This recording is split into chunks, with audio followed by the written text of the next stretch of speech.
L'église Saint-Laurent de Lanty-sur-Aube se dresse comme un témoin rare de la fin du XVIIIe siècle. À cette période, l'ancienne église paroissiale se trouve dans le domaine du château. Les habitants doivent traverser la propriété seigneuriale pour assister à la messe, ce qui devient de plus en plus difficile. Pour résoudre ce problème, les seigneurs Marc de Lanty offrent un terrain, permettant la construction d'une nouvelle église, plus accessible, plus fonctionnelle et mieux adaptée à la vie du village.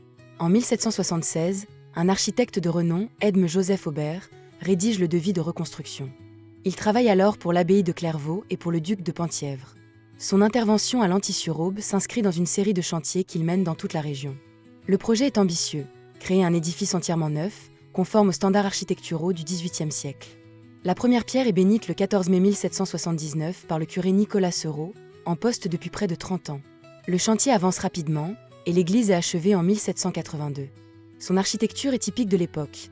Une nef de 4 travées, 2 collatéraux soutenus par des piliers circulaires d'ordre toscan, un chœur à chevet plat et des voûtes d'arêtes qui remplacent les voûtes gothiques traditionnelles. L'ensemble est sobre, régulier, lumineux.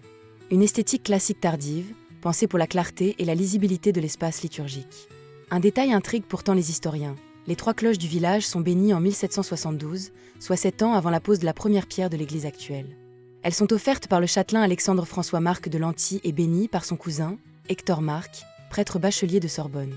Pourquoi des cloches avant l'église ? Plusieurs hypothèses existent. Elles auraient été installées dans l'ancienne église, ou bien le clocher aurait été construit avant l'édifice, près d'un ancien oratoire paroissial. Une plaque de plomb datée de 1772, scellée près du clocher, semble confirmer cette chronologie inhabituelle. À l'intérieur, l'église conserve un mobilier homogène, témoin de la vie paroissiale du XVIIIe siècle. Statues, tableaux, fonds baptismaux, autels latéraux, vitraux simples mais harmonieux. Les visites menées récemment ont permis de documenter en détail les voûtes, l'escalier du clocher, les chapelles et les décors. Chaque élément raconte la vie religieuse d'un village champenois à la veille de la Révolution. Autour de l'église, le paysage du village complète cette histoire.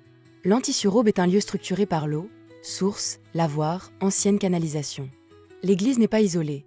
Elle s'inscrit dans un ensemble rural cohérent, façonné par les usages de l'eau et par les anciennes dépendances seigneuriales. Aujourd'hui, l'église Saint-Laurent de Lanty-sur-Aube apparaît comme un témoin précieux du patrimoine religieux de la Haute-Marne.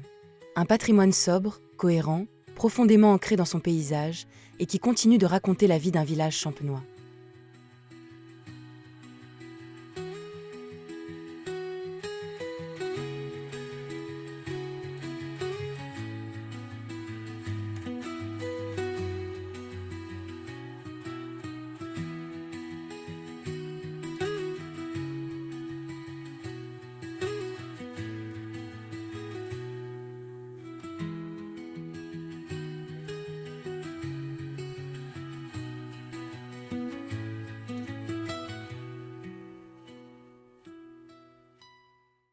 Notre visite est maintenant terminée.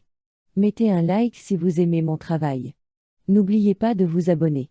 Merci et à bientôt.